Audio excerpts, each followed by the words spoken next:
Actually, that part of our trade, spices, were all cinnamon. The trade was dominated by the Kerala merchants who came to Sri Lanka and who got integrated into the Sri Lankan system. The Pattini Devalaya at Navagamuwa is one of the results of the Kerala influence and absorption into the culture of Sri Lanka. 700 years have passed since that occurred. But about 3 centuries ago, 1 century after that, the Portuguese came into our region. And the prosperity of India and of the region vanished. By end of the 19th century, India was just 1% of the world's GDP. Now it has changed. You can again see the transfer of economic power into the Asian region. 75 years ago, starting with East Asia with Japan, the rest of East Asia, Korea, China, coming into this area, now you find it's the turn of India and the Indian Ocean. It's not merely India that is rising. You will find on the other side of West Asian countries, the oil countries. And Sri Lanka is positioned in the middle with a strategic advantage and just a stone's throw from India. With such a history, with such a culture, and trading relations going back into 2,500 years, we have seen the world changing. India is fast developing. India has done rapid economic restructuring, especially under the government of Prime Minister Modi. And you can see the results now. Sri Lanka, unfortunately, had to undergo this crisis, but we are coming out of it. I thought we can't be dragging this out like Greece. We are not a Greek tragedy, but a country that can always recover. And as the country recovers, we have to get back to economic restructure. We started earlier, but we have slowed down. And we too, once the debt restructuring is over, we are already planning the growth agenda. A massive restructuring of our economy, of our laws, of our systems.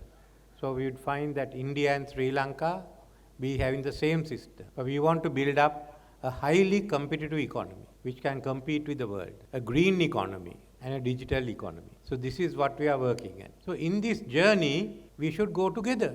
That's what we have done for 2,500 years. Whatever be the political relations, the cultural and economic relations were always firm, on a firm foundation. So my task now, when I go to India, will be, as Gopal said, to look at what is the connectivity. How close connectivity are we to have? So first is decide what is the long-term objectives and goals of our two countries' relationship. We are going into a new age. We must go there together. And remember, development doesn't stop in India. In another 50 years' time, it will be taking place in Africa, around us. So in my view, what we discussed with Prime Minister Modi is what's our vision and what are we going to do immediately. And I think that's a matter when we come back, it should be debated in the country. I will certainly put the statement before Parliament. If someone has any other opinion or alternative, let us know. Just as I put the IMF agreement before Parliament, the Extended Fund Facility, EFF, and we brought the debt restructuring.